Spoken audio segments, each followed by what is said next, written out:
Hello guys, আসসালামু আলাইকুম। Welcome to the video. আমরা জানি বর্তমানে সবচেয়ে একটা আলোচিত বিষয় হচ্ছে ফারহান আহমেদ জোবানির একটা নাটক রূপান্তর। এই রূপান্তরকে নিয়ে রূপান্তর নাটকে জোবানকে দেখা যায় মূলত একজন ট্রান্সজেন্ডার চরিত্রে, যিনি তার হরমোনজনিত সমস্যার কারণে পুরুষ হয়েও মহিলা হওয়ার ভাব করে আর কি। এটার কাহিনীটা একটু বলি, কাহিনীটা কি ছিল।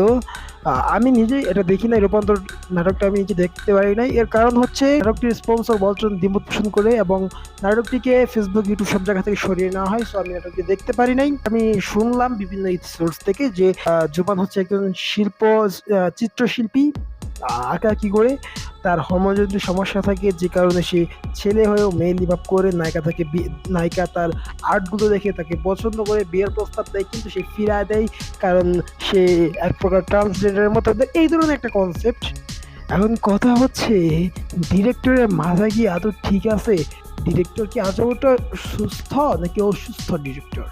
আর জোবানি বা কেমন যে এই ধরনের একটা কনসেপ্টের উপর সে কাজ করতেছে। ডিরেক্টর, নায়ক, নায়িকা কিংবা স্পন্সর প্রতিষ্ঠান থেকে বলা হয়েছে তারা এটা জিনিসটা জানতো না, কিন্তু নায়ক কিংবা ডিরেক্টরের পক্ষ থেকে ওই ধরনের কোনো কথা বলা হয়েছে কিনা আমি এখন পর্যন্ত জানি না। যাই হোক, এই যে ওয়ালটন থেকে বলা হয়েছে যে রূপান্তর শিরোনামে নাটকটি বিজ্ঞাপন সংক্রান্ত বিষয়ে ওয়ালটন কর্তৃপক্ষ বিবৃতি। তো এখানে এটা আমি স্ক্রিনশট দিয়ে দিচ্ছি, আপনারা চাইলে পড়তে পারেন। এখানে তারা স্পষ্টভাবে বলছে যে তারা এই জিনিসটা জানতো না। তারা এই যে এখানে লেখা আছে যে বিষয়বস্তু অব্যাহত না করে ওয়ালটনের আদর্শ ও নীতিমালা পরিপন্থীভাবে রূপান্তর শিরোনামে নাটকটি প্রচার করেছে বিজ্ঞাপন সংস্থা লোকাল বাস এন্টারটেইনমেন্ট। অর্থাৎ ওয়ালটনের দাবি হচ্ছে যে লোকাল বাস এন্টারটেইনমেন্টের কাছে ওয়ালটন চুক্তিবদ্ধ হয়েছিল যে বিভিন্ন নাটকের মধ্যে তার স্পন্সর দেবে, কিন্তু যেটা যে গল্পে নির্মিত হয়েছে এটা ওয়ালটন জানতো না।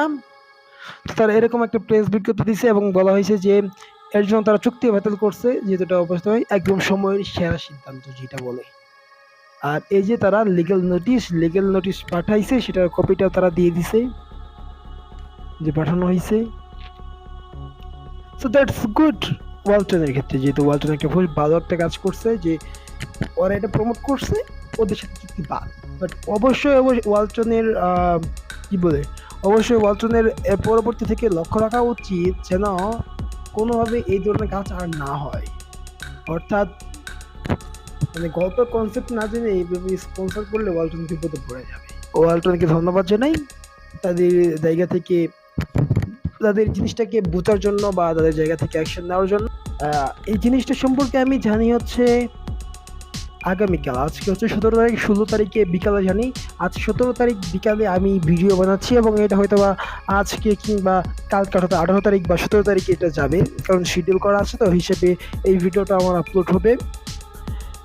আর কিছু কিছু বাংলাদেশে কন্টেন্ট ক্রিয়েটর আছে যারা দেখি মানে এই জিনিসটা জানার সাথে সাথে একদম সরাসরি ভিডিও নিয়ে তাড়াতাড়ি পাড়াপাড়ি শুরু করে দেয়। মানে অনেকজনকে আমি দেখছি প্রথমে একটা ভিডিও বানাইছে যে জুবানকে বয়কট করো, এটা করো, ওইটা করো, ওয়ালটনকে বয়কট করো। আবার যখন ওয়ালটন বিবৃতি দিল যে তারা এই জিনিসটা ঠিক করে জানে না, তখন আবার তারা বললো যে ওয়ালটন তাদের দোষ স্বীকার করেছে। হ্যাঁ ঠিক আছে, হ্যাঁ এত ভিডিও বানানোর কি দরকার?